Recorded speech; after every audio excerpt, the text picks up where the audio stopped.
最爱关心劳工，有劳工团体伫今仔日是公布去年至控制一年10大劳动新闻，包括劳工职业灾害保险甲保护法实施，也个基本工资已经连续7年拢有调悬。另外，最近清在伫新闻内底看到的找头路去拄到诈骗，这新闻是排前3名。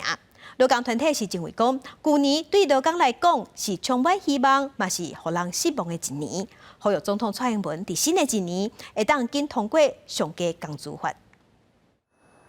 真侪中型航勤的员工伫即届新历年年假当中请假，来抗议中型集团大细心。其他子公司拢有几6个月年终奖金，中型航勤煞干那1个月。吹啥有劳工团体鼓励这员工会当趁即阵成立工会来甲资方协商，嘛望民众通体谅劳工的集体决定。我觉得整个社会，纵使他们最后假设采取罢工或其他的方式的话，其实也是一票一票投出来的。好，那如果我们相信民主，我们就应该支持劳工用民主的方式来决定他们的权利。劳工要安心，